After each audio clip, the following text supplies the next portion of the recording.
ରାଧେ ରାଧେ ସାଙ୍ଗମାନେ, ମୁଁ ମାମୁନି ସ୍ୱାଗତ କରୁଛି ମୋର ନ୍ୟୁ ୟୁଟ୍ୟୁବ୍ ଚ୍ୟାନେଲ୍ ଗଞ୍ଜାମ ଝିଅ କନ୍ଧମାଳ ବୋଉକୁ। ତ ସାଙ୍ଗମାନେ, ଆପଣମାନେ କେମିତି ଅଛନ୍ତି? ମୁଁ ତ ବହୁତ ଭଲ ଅଛି। ମୁଁ ଆଶା କରୁଛି ଭଗବାନଙ୍କ ଦୟାରୁ ଆପଣମାନେ ବି ବହୁତ ଭଲରେ ଥିବେ। ତ ସାଙ୍ଗମାନେ, ଆଜି ତ ଆସି 11ଟା ବାଜିଗଲାଣି। ଏପର୍ଯ୍ୟନ୍ତ ମୁଁ ବର୍ତ୍ତମାନ ଜଳଖିଆ ବି କରିନି, କାହିଁକିନା ସେପଟେ ରସ ଡେକ୍ଚି କିଣା ଚାଲିଥିଲା। ଏପଟେ ଲାଇଟ୍ ପଳେଇବ ବୋଲି ମୁଁ ମସଲା ଗ୍ରାଇଣ୍ଡର କରୁଥିଲି, ତ ସେଇଥିପାଇଁ ଏପର୍ଯ୍ୟନ୍ତ ମୁଁ ଜଳଖିଆ ବି କରିନି। ବର୍ତ୍ତମାନ ଯାଉଛି ଜଳଖିଆ କରିବି, ତାପରେ କ'ଣ କରିବି ତାପରେ ଦେଖିବା ଆଉ। ଚାଲନ୍ତୁ ମୁଁ କ'ଣ ଦେଖନ୍ତୁ, ଏଗୁଡ଼ାକ ମୁଁ କିଣି ନେଉଥିଲି ବର୍ତ୍ତମାନ, ସେଇଥିପାଇଁ ଟିକେ ଟାଇମ୍ ଲାଗିଲା, ସେଥିପାଇଁ ଜଳଖିଆ ଖାଇନି। ଏଇ ଗିନା ଗୁଡ଼ାକ ପୁରା ସେଟ୍ 6ଟା କିଣି ନେଇଛି, ଆପଣଙ୍କୁ ଟିକେ ଦେଖେଇ ନେଉଛି। ତ ଚାଲନ୍ତୁ ସାଙ୍ଗମାନେ, ବର୍ତ୍ତମାନ ଜଳଖିଆ ଖାଇନେବା। ଦେଖନ୍ତୁ, ମୁଁ ବରା, ଭଜା ଆଉ ଏପଟେ କ'ଣ ନା ତରକାରୀ। ଆଉ ଏଇ ଯେଉଁ ଜଳଖିଆ ମୁଁ ବର୍ତ୍ତମାନ ଖାଇବା ପାଇଁ ଯାଉଛି ନା, ଏଇ ଜଳଖିଆ ହେଉଛି ଆମ ଘର ସାମ୍ନାରେ ଗୁଡ଼ିଆ ଘର, ତାଙ୍କର ବନଉଛନ୍ତି। ତ ମୁଁ ଆଜି ପର୍ଯ୍ୟନ୍ତ ଯେଉଁଠି ବି ଜଳଖିଆ ଖାଇଛି, ସବୁଠୁ ମୋତେ ଏଇ ଜଳଖିଆ ମସ୍ତ ଲାଗୁଛି ଖାଇବା ପାଇଁ। ଆଉ ଏମିତି ଜଳଖିଆ ମୁଁ କେବେ ବି ଖାଇନଥିଲି, ଏତେ ଭଲ ଜଳଖିଆ ବନାନ୍ତି। ତାଙ୍କର ଯେଉଁ ଭଜା ବନାନ୍ତି ନା, ସେଇଟା ସବୁଠୁ ଫେମସ୍, ମାନେ ଫୁଲବାଣୀରେ ବି କହିଲେ ଚଳେ। ମାନେ ଆଉ କେଉଁଠି ବି ଜଳଖିଆ କଲେ ଏମିତି ଭଜା ଏଗୁଡ଼ାକ ଦିଅନ୍ତିନି, ବାକି ତାଙ୍କ ଦୋକାନରେ ଏ ଭଜା ଦିଅନ୍ତି, ସେଇଟା ମସ୍ତ ଲାଗେ ଖାଇବା ପାଇଁ। ତ ବରା ବି ତାଙ୍କର ସବୁ ଜିନିଷ ବହୁତ ଭଲ ଲାଗେ। ଆପଣମାନେ ଯେଉଁମାନେ ବି ଜାଣିନାହାନ୍ତି, ତାଙ୍କ ଦୋକାନକୁ ଯାଆନ୍ତୁ, ଆଉ ତାଙ୍କ ଖାଇବାର ଯେଉଁ ଟେଷ୍ଟ, ତାର ମଜା ନିଅନ୍ତୁ। ଏତେ ବହୁତ ଭଲ, ମୁଁ ବିଲିଭ୍ ବି କରିପାରିବିନି। ତାଙ୍କ ଦୋକାନ ନାଁ ସାୟଦ ରବି ଟିଫିନ୍ ଷ୍ଟଲ୍, ପୋଷ୍ଟ ଅଫିସ୍ ସାମ୍ନାରେ, ପୋଷ୍ଟ ଅଫିସ୍ ପାଖରେ ଅଛି। ତ ଆପଣମାନେ ଗଲେ ହିଁ ଦେଖିବେ, ଜାଣିବେ, ଖାଇବେ। ମୁଁ ଠିକ୍ ସେ ନାଁଟା ଜାଣିପାରିନି, କାହିଁକିନା ମୁଁ ତାଙ୍କ ଦୋକାନକୁ ଯାଇନି, କେବଳ ମୋ ଦିଅରମାନେ ଯାଇକି ଆଣିଦିଅନ୍ତି ଆଉ ମୁଁ ଖାଏ। ତ ଆପଣମାନେ ଯାଆନ୍ତୁ, ଖାଆନ୍ତୁ, ଆଉ ତାର ମଜା ନିଅନ୍ତୁ। ତ ଚାଲନ୍ତୁ ଖାଇକି ବର୍ତ୍ତମାନ ଟେଷ୍ଟ କରିନେବା କେମିତି କ'ଣ ଅଛି। ଯେହେତୁ ଥଣ୍ଡା ହେଇଗଲାଣି, ମୁଁ ଗେଲୁର ମୋର ଖାଇନେଉଛି। ଦେଖୁଛ ନା, ମୁଁ ଗେଲୁ କେମିତି ଶାନ୍ତ ହେଇ ଧୀରେ ବସିଛି, କିଛି ବି ଦୁଷ୍ଟ ହେଉନି। ତ ଚାଲନ୍ତୁ ବର୍ତ୍ତମାନ ଆମେ ଖାଇନେବା।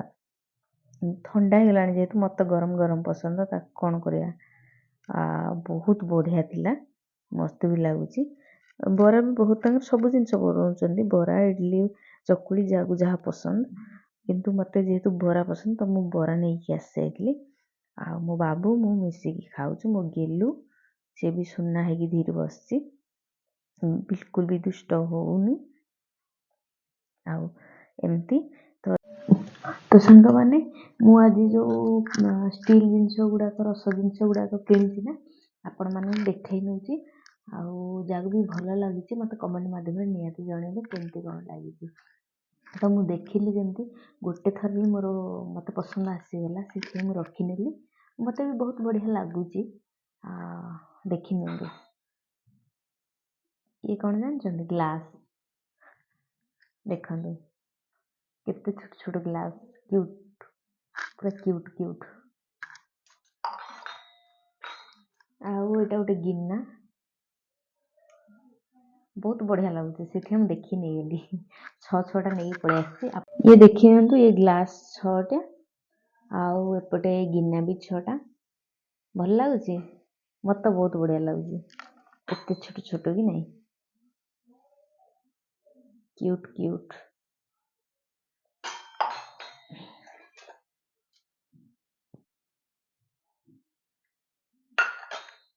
ତ ଏମିତି ନେଇଯାଇଥିଲି। ଗୋଟେ 2ଟା ଡେକ୍ଚି ନେଇଯାଇଥିଲି, ଏମିତି।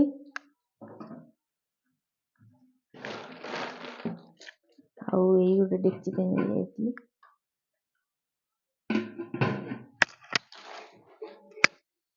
ଆଉ ଏଇଟା ଟିକେ ଖରାପ ହେଇଯାଇଛି ବୋଲି 100 ଟଙ୍କାକୁ ଦେଇଦେଲା, ତ ନେଇଗଲି। ଆଉ ମୁଁ ଆଳୁକୁ ନେଇକି କିଛି କହିବା ପାଇଁ ଯାଉଛି।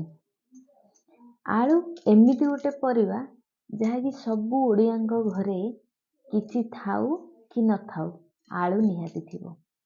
ପରିବା ଡାଲରେ ଆଳୁ ସୁନିଶ୍ଚିତ ଥିବ। ଆଳୁ ଚାहे 100 ହେଇଯାଉ ରେଟ୍, ଆଳୁର ରେଟ୍ 100 ହେଇଯାଉ, 200 ହେଇଯାଉ, ଯାହା ବି ହଉ, ଆଳୁ ନିହାତି ଥିବ। ମାନେ ଆମେ ଯେମିତି ଆଳୁ 20 ଟଙ୍କା ଯଦି ରେଟ୍ ଅଛି, ଯେମିତି ବ୍ୟବହାର କରୁଛେ, ମାନେ ବେଶୀ ବ୍ୟବହାର କରୁଛେ, ତ 100 ଟଙ୍କା ଥିଲେ ଆମେ କମ୍ ବ୍ୟବହାର କରିବା, କିନ୍ତୁ ଆଳୁ ନିହାତି ବ୍ୟବହାର ହେବ ସବୁଥିରେ। ଯାହା ବି ଆମେ ବନଉଛେ ଘରେ ନିତିଦିନିଆ ରୋଷେଇରେ, ତ ଆଳୁ ଆମେ ନିହାତି ବ୍ୟବହାର କରୁଛେ। ମାନେ ଆଳୁ ଏମିତି ଗୋଟେ, ଆଳୁ ଆମର ପ୍ରଧାନ ପରିବା ବୋଲି କହିଲେ ଚଳେ। ତ ଆଳୁକୁ ତ ଆମେ ଓଡ଼ିଆ ମାନେ ପ୍ରଧାନ ମାନି ନେଇଛେ, ତ ଆଳୁକୁ ଆମେ ସବୁଥିରେ ପକଉଛେ, ଠିକ୍ ନା ନାହିଁ? ଠିକ୍। ତ ମୁଁ କିଛି କହିବା ପାଇଁ ଯାଉଛି, ଆପଣମାନେ ଆଳୁ ଯେଉଁଥିରେ ବି ପକଉଛନ୍ତି, ଆଳୁ ଚାଞ୍ଚି ଦେଉଛନ୍ତି, ତ ଚୋପାଟାକୁ ଫୋପାଡ଼ି ଦେଉଛନ୍ତି ଗାଈ ଖାଇବା ପାଇଁ, ନହେଲେ ଏମିତି ବି ଫୋପାଡ଼ି ଦେଉଛନ୍ତି ଡଷ୍ଟବିନ୍ରେ। ତ ଆପଣମାନେ କେବେ ଆଳୁ ଚୋପାକୁ କିଛି ପନିପରିବା କିଛି ୟୁଜ୍ କରିଛନ୍ତି ନା? ଯେଉଁମାନେ ବି ଆଳୁ ଚାଞ୍ଚିକି ପକଉଛନ୍ତି, ତ ଆଳୁ ଚାଞ୍ଚିକି ପକେଇଲେ ତ ଚୋପାଟା ଆପଣ ଡଷ୍ଟବିନ୍ରେ ଫୋପାଡ଼ି ଦେଉଛନ୍ତି। କିନ୍ତୁ ଯେଉଁମାନେ ବି ଚୋପା ଥାଇକି ରୋଷେଇ କରୁଛନ୍ତି, ଖାଇଲା ବେଳେ ବି ଆଳୁ ଚୋପାଟାକୁ ଫୋପାଡ଼ି ଦେଉଛନ୍ତି। ଆଳୁ ଚୋପା ତ କେଉଁମାନେ ଖାଉ ହିଁ ନାହାନ୍ତି, କିନ୍ତୁ ଆଳୁ ପ୍ରଧାନ ପରିବା, କିନ୍ତୁ ଆଳୁର ଚୋପା କେହି ବି ଖାଉନାହାନ୍ତି। ତ ମାନେ ଆଳୁ ଚୋପାରେ କିଛି ସ୍ପେଶାଲ କିଛି ବନେଇବି, ଆପଣମାନଙ୍କୁ ଦେଖଉଛି କି ଆଳୁ ଚୋପାରେ ବି ଏମିତି ବନେଇପାରେ, ଆପଣମାନେ ବିଲିଭ୍ ବି କରିପାରିବେନି। ତ ଚାଲନ୍ତୁ ମୁଁ ଆଳୁ ଚୋପାରେ କ'ଣ ବନଉଛି ଆପଣମାନଙ୍କୁ କହିନେଉଛି। ତ ଆଳୁ ଚୋପାକୁ ଆପଣମାନେ ଆଉ ଫୋପାଡ଼ିବେନି, କହିବେ ଆରେ ବା ଆଳୁ ଚୋପାରେ ଏତେ ବଢ଼ିଆ ଜିନିଷ ବନିପାରୁଛି। ତ ଆଳୁକୁ ଯଦି ଆମେ ପ୍ରଧାନ ମାନି ନେଇଛେ, ତ ଆଳୁ ଚୋପାକୁ କାହିଁକି ଫୋପାଡ଼ିବା, ତାକୁ ବି ବ୍ୟବହାର କରିନେବା। ତ ଚାଲନ୍ତୁ ମୁଁ କ'ଣ ବନଉଛି ଆପଣମାନଙ୍କୁ ଦେଖଉଛି।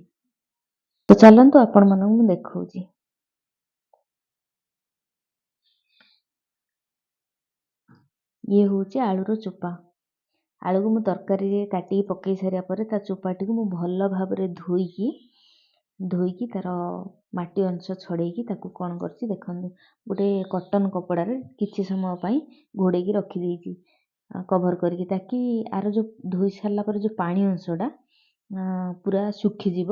କାହିଁକିନା କଟନ୍ କପଡ଼ାରେ ଶୁଖିଲେ ହିଁ ପାଣିଟା ସେ ଟାଣି ନେଇଯିବ, ଶୁଖିଯିବ। ତାପରେ ମୁଁ ବନେଇବି ଆକୁ। ଦେଖିନିଅନ୍ତୁ, ଏମିତି ଭଲ ଭାବରେ ଧୋଇକି କଟନ୍ କପଡ଼ାରେ ଘୋଡ଼େଇ ନେବେ ଘଣ୍ଟାଏ 2 ଘଣ୍ଟା ପାଇଁ। ଚାହିଁଲେ ଆପଣ ହାଲକା ଖରା ଟିକେ ସମୟ ଶୁଖେଇକି ବି ଆଣିପାରିବେ, କିନ୍ତୁ ମୁଁ ତାକୁ କଟନ୍ କପଡ଼ାରେ ଘୋଡ଼େଇ ଦେଇଛି। ତ ଚାଲନ୍ତୁ ସାଙ୍ଗମାନେ ଦେଖିବା ବର୍ତ୍ତମାନ କ'ଣ ହେଇଛି। ଦେଖନ୍ତୁ ବର୍ତ୍ତମାନ ଶୁଖି ଯାଇଛି, ଆକୁ ନେଇକି ଛାଣିବା।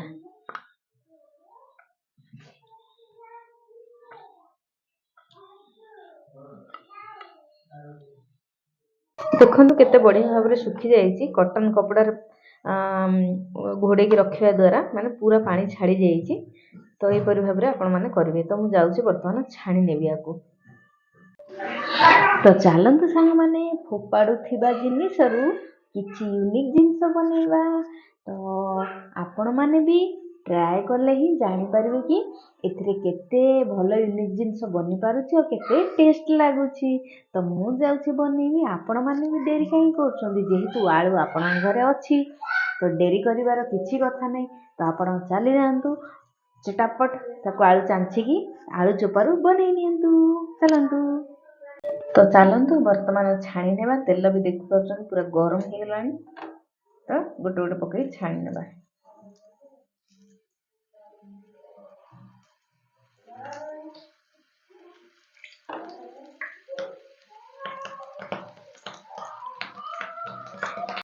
ତ ଦେଖିନିଅନ୍ତୁ କେତେ ସୁନ୍ଦର ଭାବରେ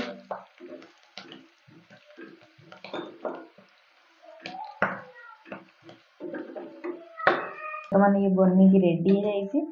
ଆପଣ ବାହାର କରିନେବା।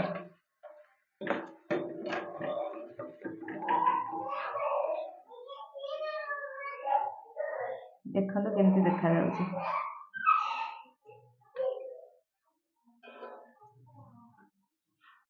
ଆଉ ଯୋଉ ବାକି ଥିଲା ତାକୁ ବି ପକେଇ ନେଇଯାଇଛି। ଦେଖିନିଅନ୍ତୁ ବର୍ତ୍ତମାନ ଦେଖିନିଅନ୍ତୁ ଇଏ ବି ବନେଇକି ରେଡ଼ି ହେଇଯାଇଛି। ଆକୁ ବି ବାହାର କରିନେଇଯିବେ। ଦେଖନ୍ତୁ କେତେ ସୁନ୍ଦର ଭାବରେ ବନିଯାଇଛି। ବର୍ତ୍ତମାନ ଆ ଉପରେ ମୁଁ କ'ଣ କ'ଣ ପକଉଛି ଆପଣମାନଙ୍କୁ ଦେଖାଉଛି। ଯେହେତୁ ମୋ ପାଖରେ ବିଟ୍ ଲୁଣ ନାହିଁ, ମୁଁ ସାଧା ଲୁଣ ଟିକେ ନେଇଯାଉଛି। ଦେଖନ୍ତୁ ସାଧା ଲୁଣ ଟିକେ, ତାପରେ ଲଙ୍କାଗୁଣ୍ଡ ଟିକେ ପକେଇନେବା। ବର୍ତ୍ତମାନ ଏସବୁକୁ ମିକ୍ସ କରିନେବା।